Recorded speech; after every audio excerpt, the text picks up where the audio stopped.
2025년 대한민국 조기 대선 투표함이 열리는 순간 우리는 놀라운 장면을 목격했습니다. 같은 2030 세대지만 투표 결과는 마치 두 개의 평행 우주처럼 갈라졌습니다.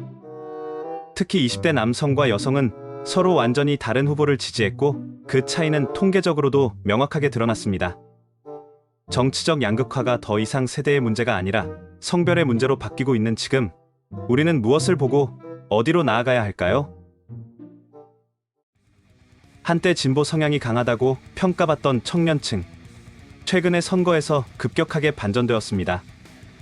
특히 20대 남성들 사이에서는 보수 정당에 대한 지지가 뚜렷하게 나타났고, 이는 단순한 정치적 선택을 넘어 하나의 사회적 신호로 읽히고 있습니다.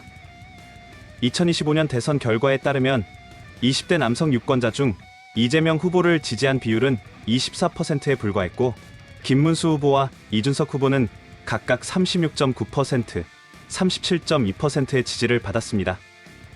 즉, 보수 성향 후보들에게 과반이 넘는 약 74%의 지지가 몰렸던 것입니다.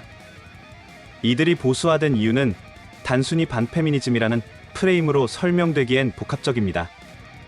군 복무의 불평등, 학벌 중심의 취업 시장, 공정성에 대한 불신, 그리고 사회적으로 강화된 젠더 이슈에 대한 반작용, 이 모든 것이 청년 남성들에게는 나만 손해본다는 감정으로 다가옵니다.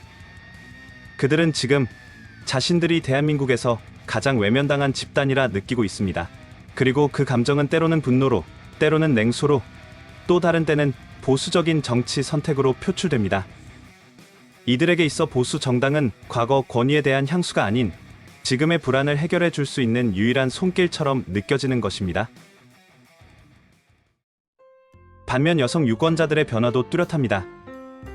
이전보다 훨씬 적극적이고 정치적 메시지를 명확히 전달하려는 움직임이 강화되고 있습니다.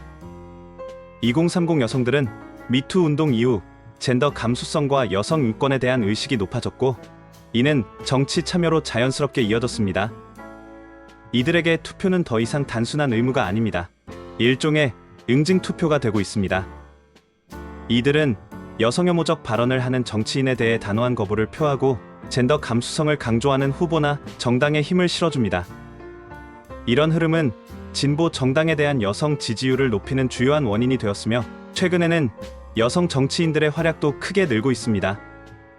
2030 여성 유권자들은 이제 자신들의 권리와 삶의 질을 직접 정치에 반영시키려는 강한 의지를 가진 집단으로 변모하고 있습니다.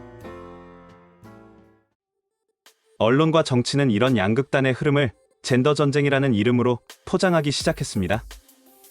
2030 남성과 여성은 마치 서로를 적대시하며 싸우는 듯한 이미지로 비춰지고 있죠.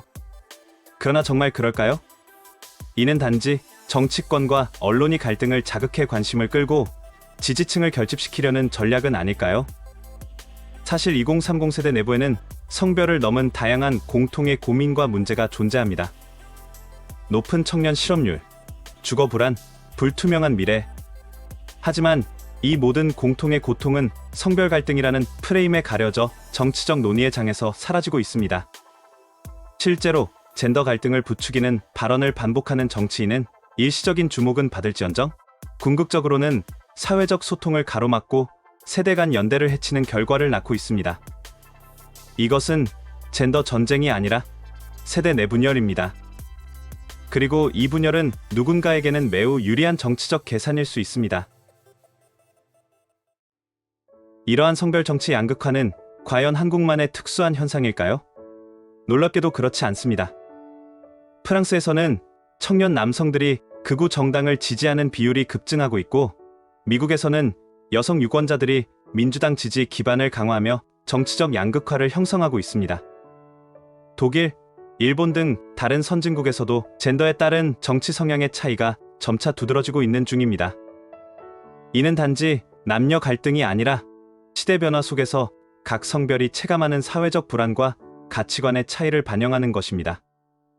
남성들은 생존을, 여성들은 권리를 외치며 정치에 참여하고 있고, 이 흐름은 국경을 넘은 글로벌 트렌드로 자리 잡고 있습니다.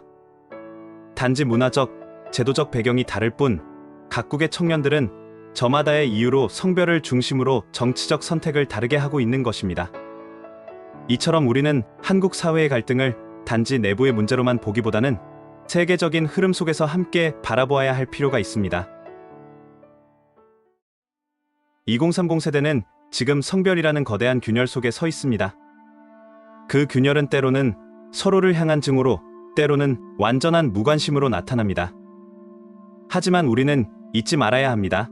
결국 이 세대를 구성하는 것은 남성도 여성도 아닌 함께 살아가는 사람들이라는 사실을요. 사회 통합은 단순한 이상이 아니라 지속 가능한 미래를 위한 전제 조건입니다.